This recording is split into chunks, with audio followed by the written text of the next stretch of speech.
Assalamualaikum warahmatullahi wabarakatuh. Selamat pagi dan salam sejahtera untuk kita semua. Oke, ini kita akan masuk ke materi.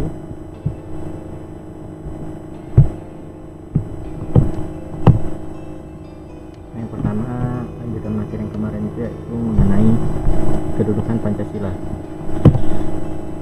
Kalau minggu lalu kan kita sudah membahas tentang sedikit sejarah Pancasila kan, misalnya kenapa lambangnya itu burung Garuda, lalu kenapa juga ada kepala banteng, pohon beringin segala macam. Nah itu saya rasa kalian sudah paham.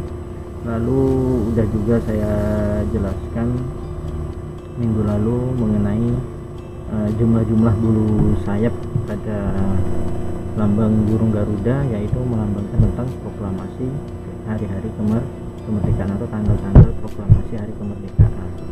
Nah, di sini kita akan memahami dulu kedudukan Pancasila itu di sebuah negara atau khususnya di negara Indonesia itu sebagai apa. Nah, kita lihat bersama di sini. Nah, Pancasila merupakan kepribadian dan pandangan hidup bangsa. Oleh karena itu, Pancasila memiliki kedudukan yang penting. Adapun kedudukan Pancasila sebagai berikut. Nah, sini kita pahami dulu. Pancasila merupakan kepribadian. Nah, apa sih sebenarnya kepribadian ini? Nah, lalu kita pahami dulu juga apa sebenarnya pandangan hidup. Nah, sini akan kita bahas, yaitu pertama, Pancasila sebagai dasar negara. Itu nanti dulu ya. Nah, di sini dulu nih. Pancasila sebagai kepribadian bangsa, yang artinya Pancasila itu sebagai tolak ukur dalam kita bersikap. Jadi sebenarnya Pancasila itu ada itu juga karena secara lingkungan masyarakatan itu memang dulu masyarakat itu memang selalu menerapkan nilai-nilai yang ada di Pancasila, sehingga apa, nilai-nilai mayoritas yang dilakukan oleh masyarakat itu dijadikan sebagai kepribadian negara atau dijadikan sebagai kepribadian bangsa Indonesia. Nah, pandangan hidup, apa sih sebenarnya pandangan hidup itu? Nah, pandangan hidup itu kan seperti contohnya misalnya kalau kita itu supaya tidak mudah terpengaruh oleh pihak-pihak asing. Kalau misalnya kita menyelesaikan permasalahan, contoh gini, misalnya kalian itu udah punya pandangan, oh cita-cita saya seperti ini. Nah, jadi kalau misalnya kalian mau berangkat sekolah karena kalian udah punya pandangan terhadap cita-cita kalian, ada temannya yang mengajak kalian atau berusaha menghasut kalian itu untuk ayo kita tidak usah sekolah atau kita bermain ini aja, kan orang tua juga tidak tahu. Nah, itu kita tidak akan mudah terpengaruh. Kenapa? Karena kita sudah memiliki pandangan hidupnya, gitu ya. Jadi pandangan hidup itu sama seperti sebuah prinsip ataupun komitmen kita dalam menyikapi sebuah hal. Nah, di sini adapun kedudukan Pancasila, yang pertama itu sebagai Pancasila sebagai dasar negara. Kita lihat. Nah, Pancasila sebagai dasar negara. Nah, ini Pancasila sebagai dasar negara itu berarti segala sesuatu yang berkaitan dengan kehidupan bernegara di negara Indonesia itu, nah semuanya itu harus sesuai dengan Pancasila. Nah, jadi Pancasila dikatakan sebagai dasar negara karena Pancasila penyelenggaraan bernegara itu semuanya terrinci. Nah, itu harus sesuai dengan nilai-nilai Pancasila. Pahamnya di sini ya. Jadi yang kedua, nah ini berikutnya, Pancasila sebagai dasar negara. Nah, itu memiliki rincian sebagai berikut. Satu, sumber dari segala sumber hukum. Jadi Pancasila itu ada sumber dari segala sumber hukum. Hukum ini kan kayak sebuah peraturan yang sifatnya itu memaksa dan mengikat. Memaksa dalam hal apa? Kalau misalnya kita tidak melakukannya atau tidak mematuhinya, kita akan mendapatkan sanksi. Nah, itu. Lalu mengikat. Nah, memang sifatnya itu mengikat untuk semua masyarakat yang ada di negara Indonesia. Nah, ini jadi sumber dari segala sumber hukum. Jadi sumbernya itu adalah Pancasila. Contohnya misalnya kayak pertama ada Undang-Undang Dasar, Undang-Undang 4 MPR, Kepres, Impres.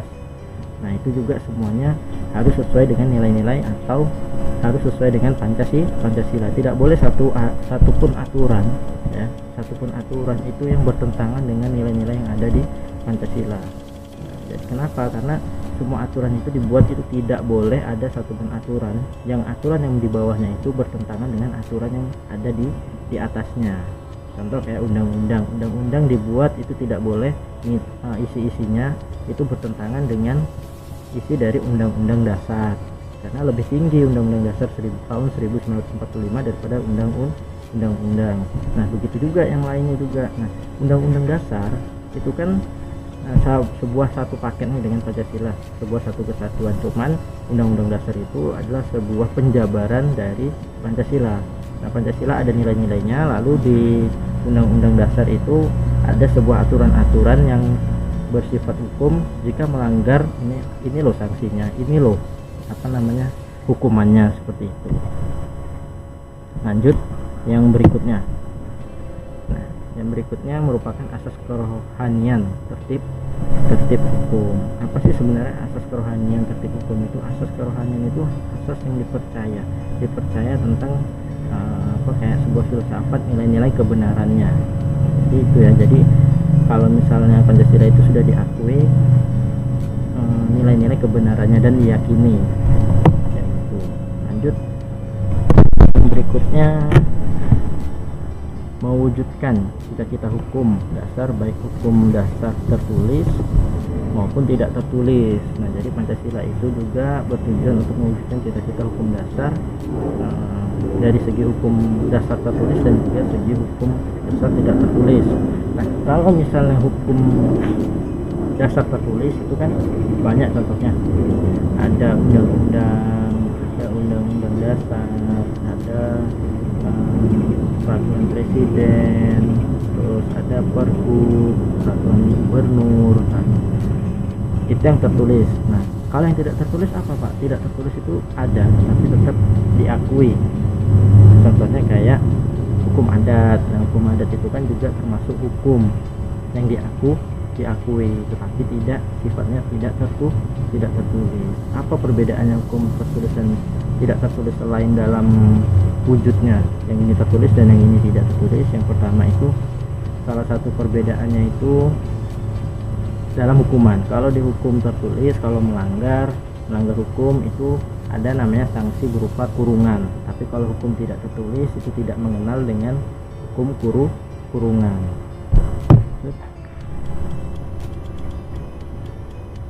Nah, Pancasila mengandung norma yang mengharuskan Undang-Undang Dasar 1945 mewajibkan pemerintah dan lain-lain memegang teguh cita-cita moral rakyat yang luhur.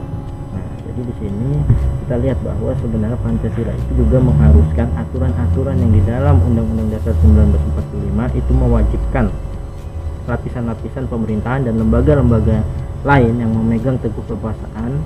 Nah itu tetap harus bercermin kepada cita-cita moral rakyat Indonesia yang luhur. Jadi semua kebijakan, semua aturan itu tetap dibuat berdasarkan untuk kepentingan rakyat.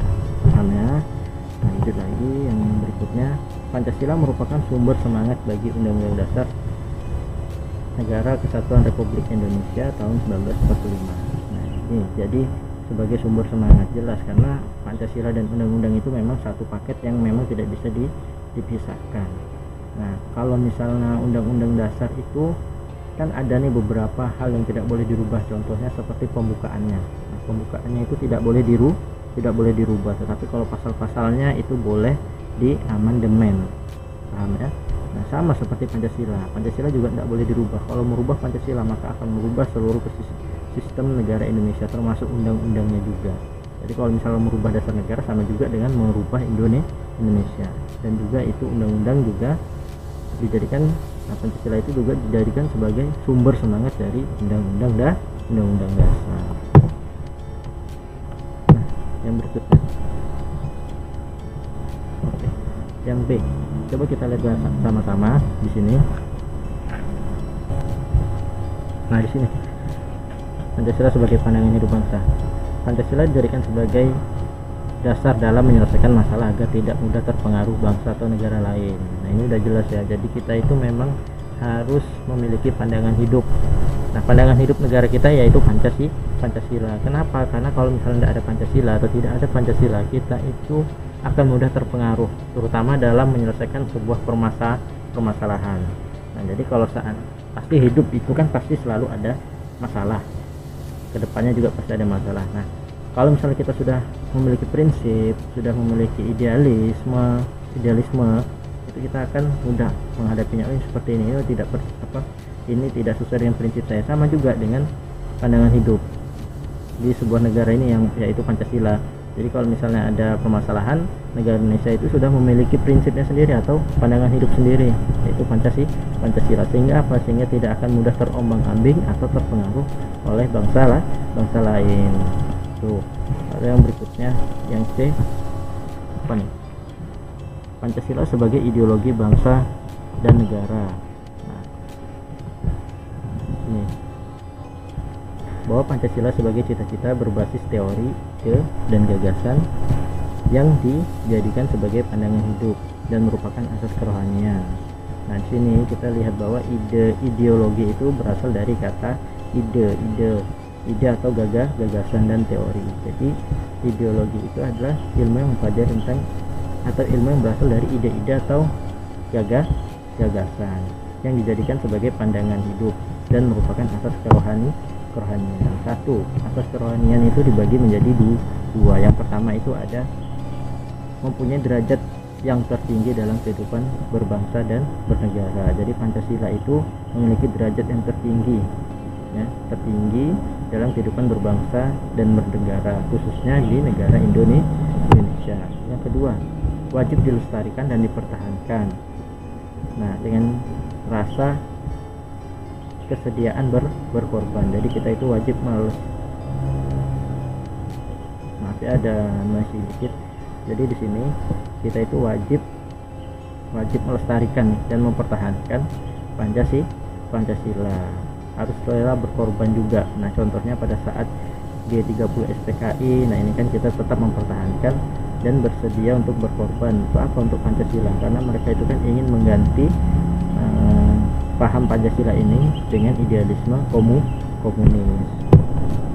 Yang berikutnya, yang D, Pancasila sebagai filsafat hidup yang mempersatukan bangsa. Nah, di sini Pancasila merupakan nilai dan norma yang diyakini paling benar, baik, bijaksana dan tepat bagi bangsa Indonesia. Itulah yang dimaksud dengan filsafat hidup. Jadi dianggap bahwa Pancasila itu memiliki dan diyakini normanya itu yang paling benar dan bijaksana dan paling tepat diterapkan di negara Indonesia, karena berasal dari masyarakat Indonesia sendiri dan dirangkum sehingga dijadikan sebagai dasar negara dan dijadikan sebagai Pancasila. Untuk apa? Untuk kembali ke masyarakat ini tadi. Jadi mayoritas masyarakat itu menginginkan Pancasila lah yang menjadi dasar filsafat hidup. Lanjut, Pancasila sebagai cita-cita dan tujuan bangsa Indonesia. Di dalam pembukaan Undang-Undang Dasar 1945 ada tercantum Pancasila sebagai cita-cita dan tujuan bangsa. Itu ada ya, dijelaskan. Kan ada tuh di dalam pembukaan tuh dicantumkan juga Pancasila. Nah, di situ Pancasila itu kan dijadikan sebagai cita-cita dan tujuan bangsa. Jadi bangsa itu perlu adanya cita-cita dan juga tujuan. Ya, supaya apa? Supaya jelas mau ke arah mana kita itu dibawa. Orang hidup itu juga butuh cita-cita. Jadi sama, negara itu juga membutuhkan cita-cita dan tujuan. Lalu yang berikutnya, Pancasila sebagai perjanjian luhur rakyat Indonesia. Nah, di sini Pancasila sebagai dasar negara pada dasarnya adalah keputusan rakyat Indonesia. Jadi semua masyarakat itu menginginkan Pancasila lah yang menjadi dasar negara dan dituangkan di dalam naskah persetujuan PPKI atau Panitia Persiapan Kemerdekaan Indonesia tentang kedudukan Pancasila sebagai dasar negara. Jadi Pancasila sebagai perjanjian luhur itu adalah keinginan dari seluruh rakyat Indonesia yang sudah mempertimbangkan matang-matang dan juga sudah berjanji bahwa inilah yang paling tepat. Nah, setelah itu dimasukkan ke dalam naskah persetujuan PPKI. Paham ya? Jadi ini memang adalah sebuah hal yang memang diinginkan oleh seluruh masyarakat Indonesia, makanya dikatakan sebagai perjanjian luhur, dan dalam menentukannya itu butuh adanya proses-proses yang berkaitan dengan perjanjian-perjanjian seluruh masyarakat yang diwakili oleh PPKI. Paham ya sampai di situ ya? Oke, selesai. Nah, ini ada sedikit moto. Jadi kalau kalian mau sukses, nah ini bukan hanya kehidupan Anda yang dimudahkan saat Anda rajin belajar, tapi juga kehidupan orang lain. Jadi saya minta tolong kalian harus tetap semangat walaupun di era pandemi seperti ini, terutama untuk siswa-siswa kelas 8 itu tetap harus semangat ya. Walau itulah sebuah hal tantangan yang harus kita lalui, tapi insya Allah tantangan-tantangan itu pada saat nanti kita bisa melaluinya akan berbuah manis. Saya akhiri. Nah, itulah pemaparan singkat saya mengenai materi minggu ini. Jika ada yang ingin ditanyakan, silahkan komentar di kolom komentar. Mudah-mudahan ilmu yang sedikit ini bisa bermanfaat buat kalian. Jangan lupa tetap semangat belajar. Saya akhiri. Assalamualaikum warahmatullahi wabarakatuh.